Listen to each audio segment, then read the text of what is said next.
Simon Peter, and all who were with him were amazed at the catch of fish they had taken, and so also were James and John, sons of Zebedee, who were partners with Simon. Then Jesus said to Simon, "Do not be afraid, for from now on you will be catching people."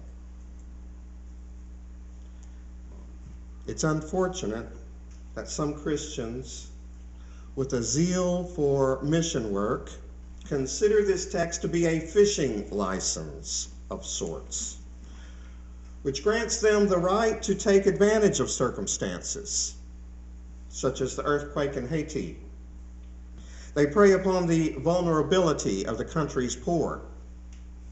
They are convinced that they have been commissioned by God to save the people of the land. Max Beauvoir, who is a leader of Haiti's voodoo priests in a nation where voodoo is widely practiced and deeply ingrained in the culture, had understandably harsh words for some of the missionaries. "They are very arrogant," he said. "I have seen those missionaries coming here supposedly sent by Jesus to save us. From what? I don't know." That is what they say, and I believe that is wrong. We don't need that kind of Savior.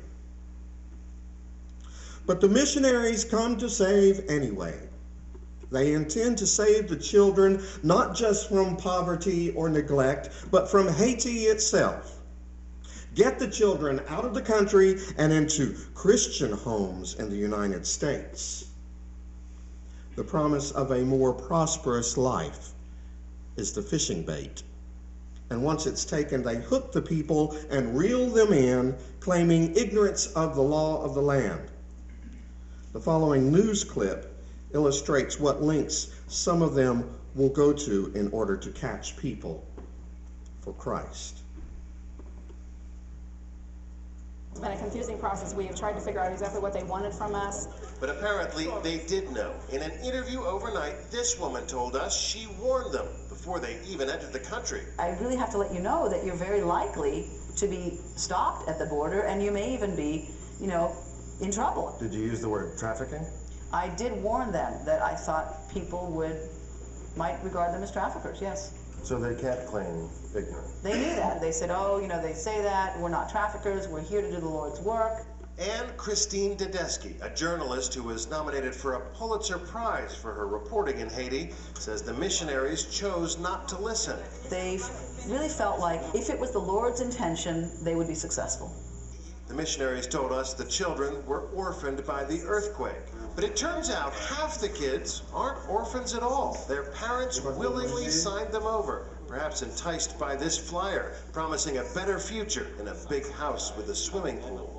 Tedeschi is not surprised they're now behind bars. And, it might have been just a really, truly, honestly naive or well-intentioned, really not wanting to hear the message. But the message was there.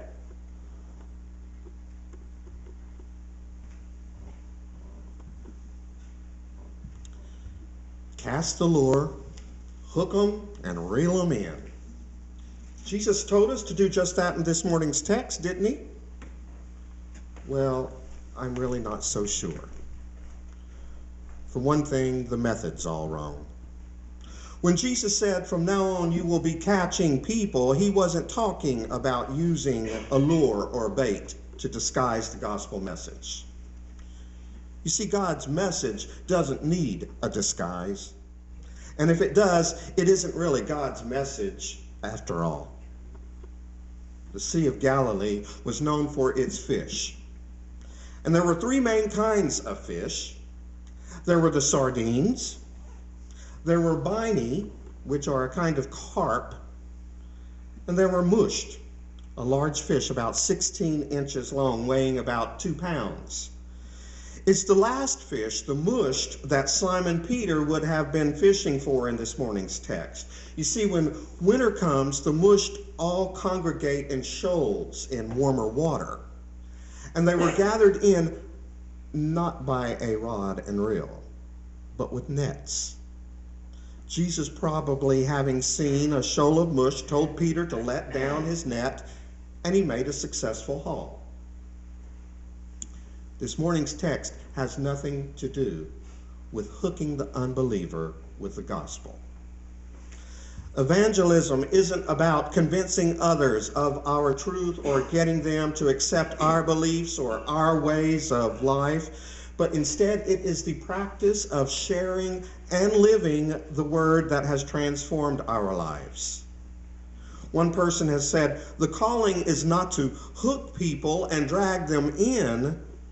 It is rather to cast the net of God's love all around, open to all the world, and then wait with patience for the Spirit's work and see if there are any that are caught by God's vision and grace. So the first thing I believe our text has for you and me is that if we're going to fish for people, we need to use the appropriate methods. We need to use ethical methods. If we are called to serve them, we may consider serving them within their own culture. We may even try to let go of the idea that we know what's best for everyone else and focus instead on what it means to answer the call to be fishers of people.